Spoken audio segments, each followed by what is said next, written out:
My name is Mike, and I'm 38. My wife, Sarah, is 34. We've been married for 12 years and have 2 kids, a boy and a girl, ages 9 and 6. On the surface, we've always seemed like the perfect suburban couple. We met in college, hit it off immediately, and the rest, as they say, is history. I thought we had it all: love, stability, trust. I never thought I'd be the guy sharing my story on Reddit, let alone one like this. But here I am, trying to make sense of how everything unraveled. Things started changing about 6 months ago.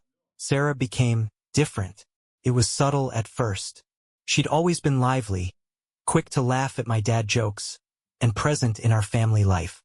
Then suddenly, she was on her phone more than usual, started dressing up even when we were just going grocery shopping, and began going out with friends I'd never heard her mention before.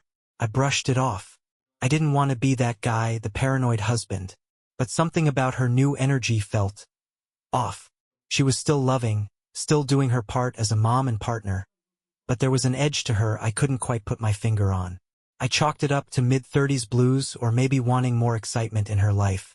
I even started planning a surprise weekend getaway to rekindle the spark. It never occurred to me that the person I had devoted my life to was hiding a betrayal that would turn my world upside down. The signs were there. I just didn't want to see them. The day I found out will probably haunt me forever. It started like any other. I went to work, came home, and helped the kids with their homework while Sarah said she had a late meeting with a client. She's a freelance interior designer, so her schedule's always been pretty flexible, but recently, these late meetings were becoming more frequent.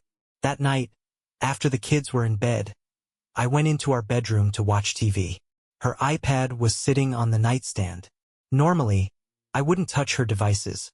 I've always believed in respecting each other's privacy. But something inside me felt compelled. I tried to push it down, but curiosity or maybe instinct won out. I opened it. Her texts were synced to the iPad, and at the top of the messages list was a name I didn't recognize: Jake. At first, I thought it might just be a new client. But then I clicked on the conversation. What I saw made my stomach drop. Flirty messages, photos, inside jokes, conversations that made it clear this wasn't some professional relationship. The messages spanned months. I scrolled further and found more. Last night was amazing. I can't stop thinking about you. Can't wait to see you again, baby. Mike doesn't suspect a thing. My chest tightened. Mike doesn't suspect a thing. That sentence echoed in my head like a cruel taunt. As I kept scrolling, my heart broke a little more with every text. There were references to meetups at hotels, dates at restaurants, and worst of all, mentions of Jake being the one who got away. Jake, as I would later piece together, was her ex from years before we met. Someone she had apparently never fully let go of. I felt like I'd been hit by a truck. My wife, the woman I'd built a life with, the mother of my kids, had been living a double life. I sat there in the dark, staring at the screen, shaking. My hands were trembling so much I almost dropped the iPad. A part of me wanted to pretend I hadn't seen it, to just bury my head in the sand and hope it would go away. But another part, the part that knew I deserved better, wouldn't let me ignore it. I snapped screenshots of everything. I didn't even know why at the time. Maybe it was a way to prove to myself that it was real. Maybe it was for leverage. I didn't know what I was going to do next, but I knew one thing for sure. Nothing would ever be the same again. Couldn't sleep that night. Every time I closed my eyes, I saw the texts, heard the words, "Mike doesn't suspect a thing." By the time Sarah got home, I was a bundle of nerves, sitting on the edge of our bed with the iPad in my lap. "Hey," she said casually, kicking off her heels. She didn't look guilty or nervous, just tired, like she'd had a long day. That only made it worse. "Sarah," I said, my voice shaking, "we need to talk." She stopped in her tracks, her smile fading. "What's wrong?" I held up the iPad, opened to the messages with Jake.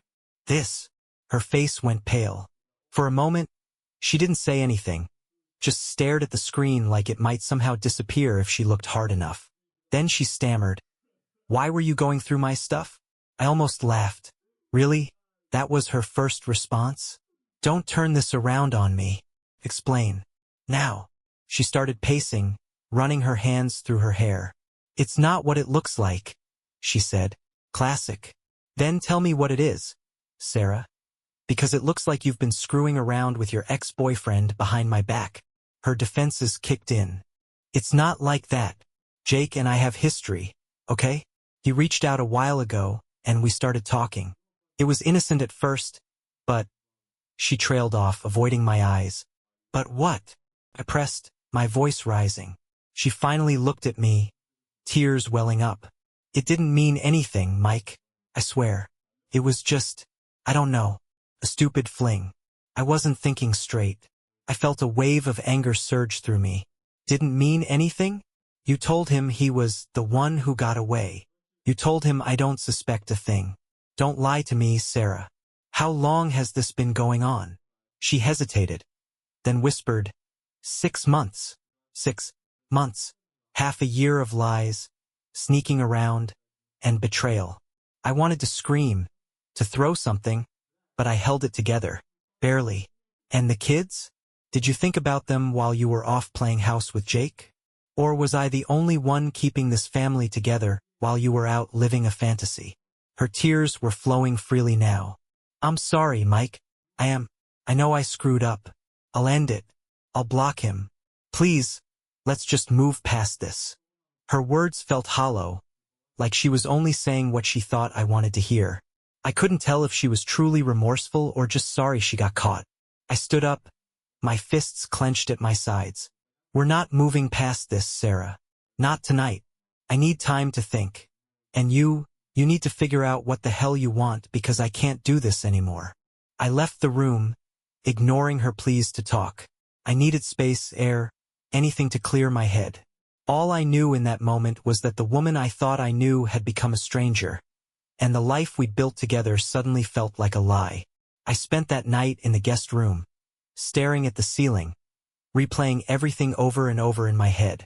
Every laugh we'd shared, every anniversary we'd celebrated, every quiet moment when I thought we were solid. It all felt like a cruel joke now. The anger came in waves, hot and suffocating. But beneath that, there was something worse. Sadness. A deep, gut-wrenching sadness that made my chest feel like it was caving in. How could she do this to me? To us? I thought about our kids. They were sleeping just down the hall, blissfully unaware that their parents' marriage was hanging by a thread. The thought of them finding out, of them being caught in the crossfire, nearly broke me. By the time the sun came up, I was emotionally drained. I hadn't slept, but I'd made up my mind about one thing. I wasn't going to let her sweep this under the rug. Sarah tiptoed into the kitchen the next morning, her face puffy and red from crying. She tried to approach me, but I held up a hand to stop her. Don't, I said sharply. Not yet. I wasn't ready to hear more apologies or excuses. I needed to process everything. She looked hurt but nodded and stepped back. The kids came downstairs, chattering about their day at school. Sarah and I put on our best everything's fine faces, but it felt like a performance. I caught her glancing at me throughout breakfast, her eyes pleading, but I refused to engage. The hardest part was pretending to be normal when everything inside me was screaming. Once the kids were off to school, Sarah finally spoke. Mike, I know you don't want to talk, but I need to say this. I'm sorry. I really, truly am.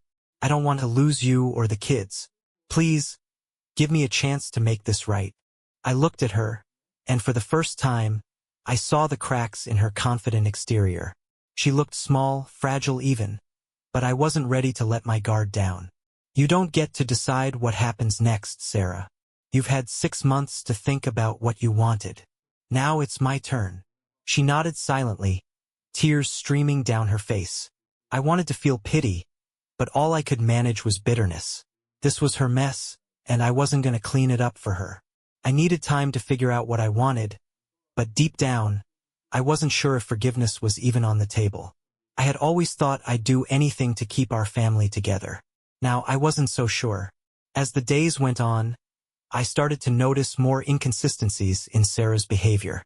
She claimed she'd ended things with Jake immediately after I confronted her. But something didn't sit right. It wasn't just the betrayal. I couldn't shake the feeling that there was more she wasn't telling me. That suspicion gnawed at me until I decided to dig deeper. One night, after Sarah had gone to bed, I went through her phone. I knew it was wrong, but at this point, trust was already out the window. It didn't take long to find something. In her email, buried in her archive folder, was a chain of messages between her and Jake. The most recent one was dated 2 days after I'd confronted her. "I can't talk to you anymore. Mike knows, and I need to fix things with him." Okay, so she had told him it was over. But then there was his response. "You said you'd leave him. Are you really going to throw away what we have? Think about what we talked about. I'm not giving up on you." And then the kicker, a draft she hadn't sent. "I don't know what to do. I love you, but I can't lose my family. Please don't contact me for now." For now. Those 2 words were like a punch to the gut. She wasn't closing the door. She was leaving it cracked open, just in case. I kept looking. There were no recent calls or texts, but I did find hotel reservations in her email. I cross-referenced the dates, and sure enough, they lined up with her so-called late meetings. It wasn't just a fling. This was a full-blown affair. The next day, I hired a private investigator. I needed the full picture. If she was still seeing him, I wanted proof. At this point, it wasn't just about the affair. It was about protecting myself and my kids. I wasn't going to make any decisions without knowing the whole truth. While I waited for the PI's report, I started keeping Sarah at arm's length. She noticed, of course, and kept trying to bridge the gap. She'd cook my favorite meals, leave me little notes, even suggest couples therapy. But all of it felt hollow. How could I believe anything she said when I knew she was still lying to me? Every day felt like a balancing act, pretending for the kids while seething inside. I catch myself replaying old memories, trying to figure out when things had started to go wrong. Was it something I did? Something I missed? Or had she always been capable of this and I just never saw it? The waiting was unbearable. I was desperate for answers, for clarity, for anything that could help me make sense of the mess my life had become. A week later, the PI called me. He had something. I met him in a coffee shop, my heart pounding as I sat down across from him. He slid a folder across the table, and when I opened it, my worst fears were confirmed.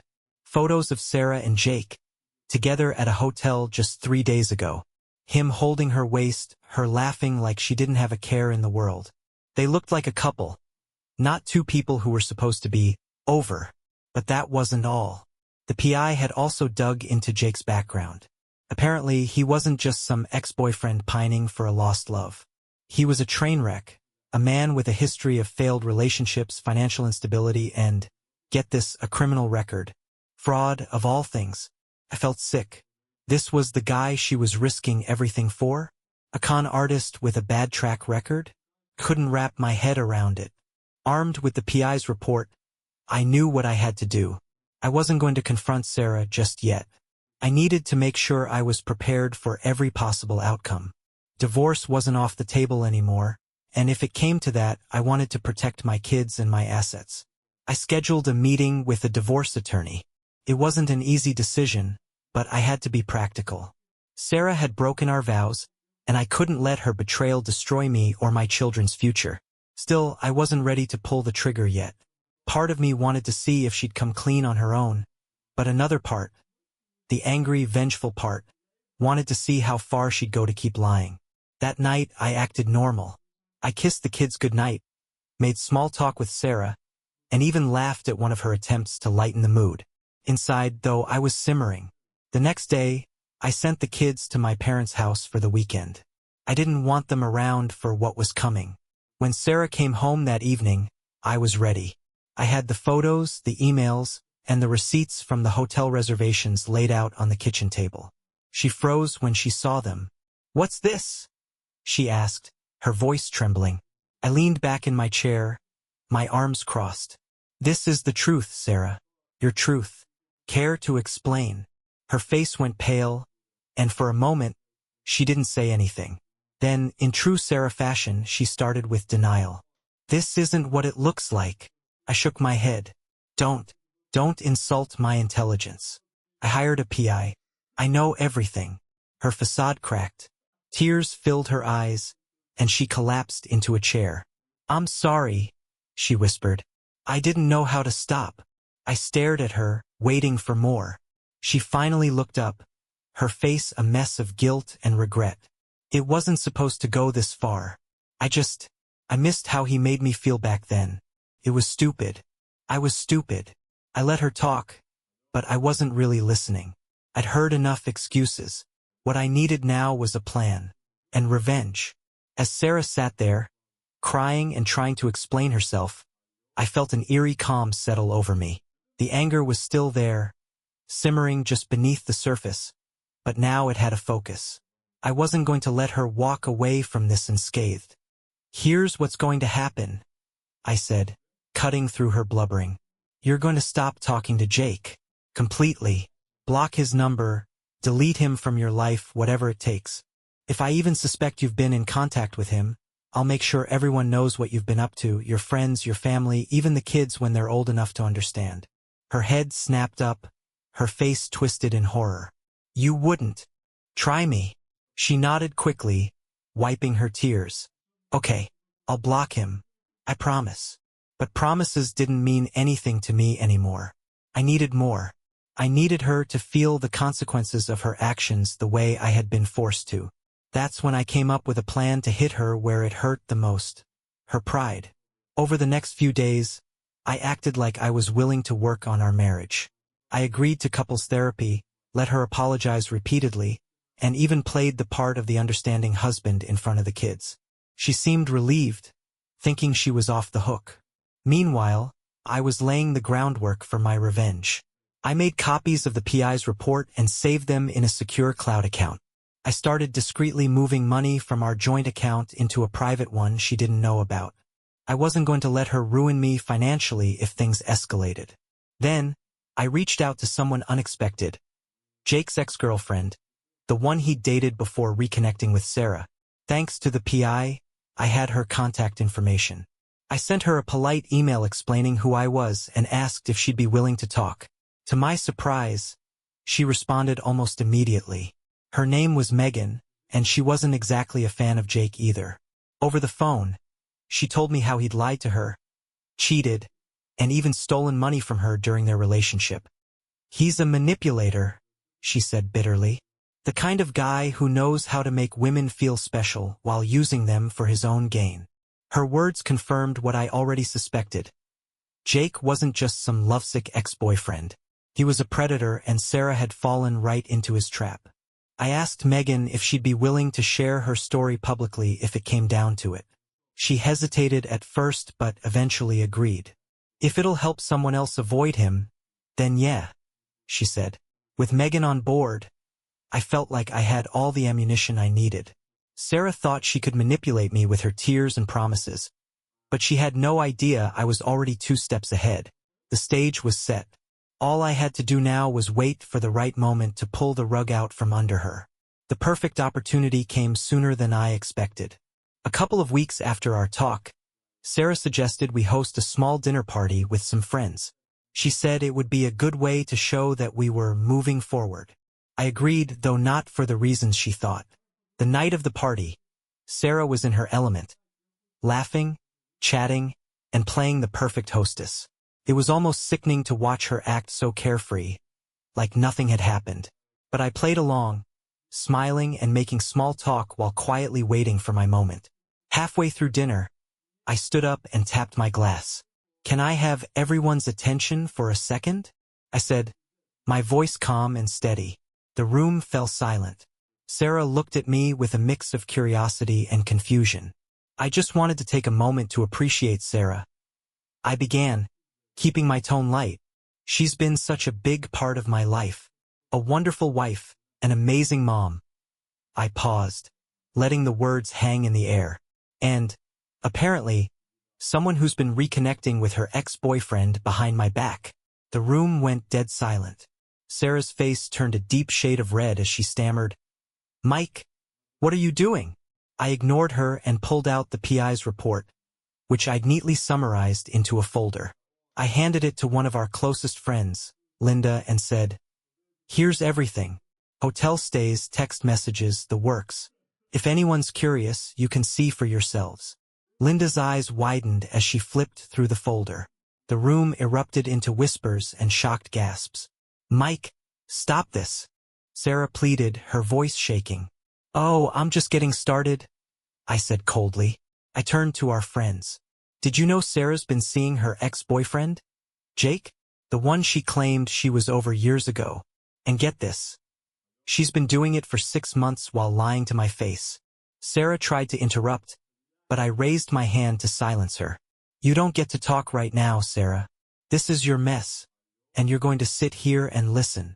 She burst into tears, but I felt nothing. The sympathy I might have felt weeks ago was gone. I finished my speech by saying, I'm done pretending everything's fine. I'm done covering for her. From this point forward, I'm focusing on what's best for me and my kids. If anyone has a problem with that, you know where the door is. The room was a mix of shock, awkwardness, and pity. One by one, our friends left, some giving me pats on the back, others shooting Sarah disappointed looks. When the last guest was gone, Sarah turned to me, her face streaked with mascara. Why would you humiliate me like that? Humiliate you? I snapped. You humiliated me.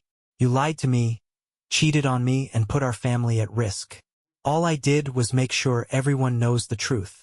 She collapsed into a chair, sobbing uncontrollably, but I felt nothing but cold satisfaction. The truth was out, and there was no going back. That night, I slept in the guest room again, knowing I'd taken the first real step toward reclaiming my life. The days following the dinner party were a whirlwind. Word spread fast among our friends and family, and before long, everyone seemed to know what Sarah had done. My phone buzzed constantly with messages of support, anger, and even a few awkward attempts at staying neutral. Sarah, on the other hand, became a ghost of herself. She stayed home, barely spoke, and avoided eye contact with me. At first, I thought it was guilt or remorse, but as the days went on, I realized it was something else. Fear. She was afraid of what I'd do next, and she had every reason to be. I met with my attorney again and began the process of filing for divorce. I told Sarah about it one evening after the kids had gone to bed. I've started the paperwork, I said flatly. Her eyes widened, and for a moment, I saw the old Sarah, the one who was confident and stubborn, peek through. Mike, you can't do this. Think about the kids.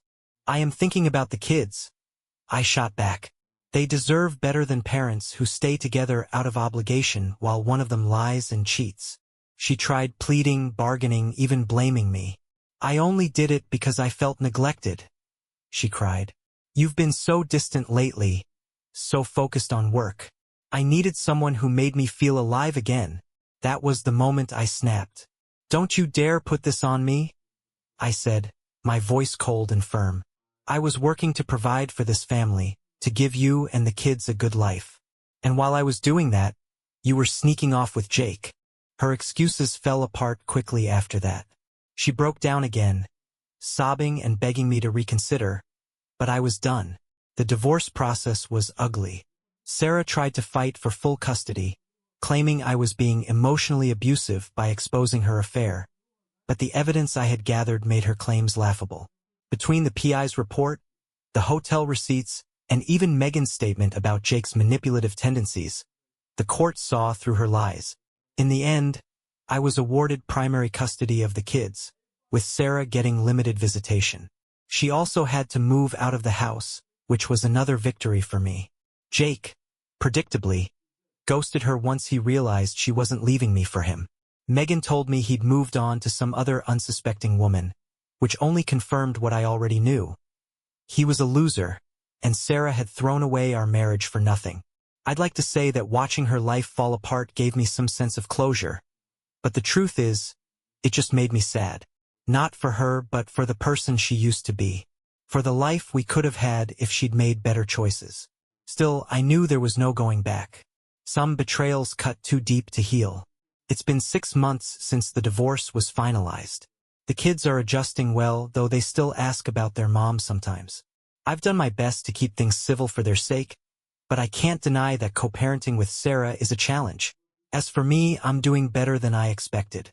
I've started therapy not just to deal with the betrayal, but to work on myself as a person and a father. I've also reconnected with old friends, thrown myself into work, and even started going to the gym again. I won't lie, there are still nights when I lie awake, wondering how things could have turned out differently. But then I remember that I deserve better than a partner who doesn't respect me or our family. If there's one thing I've learned from all of this, it's that betrayal doesn't have to define you. It hurts, yes, and it changes you, but it doesn't have to break you. To anyone reading this who might be going through something similar, trust your instincts, protect yourself, and never settle for less than you deserve. Life goes on, and so will you. Subscribe to the channel so you don't miss any more interesting stories. And leave a comment with what you would do in this situation. See you in the next videos.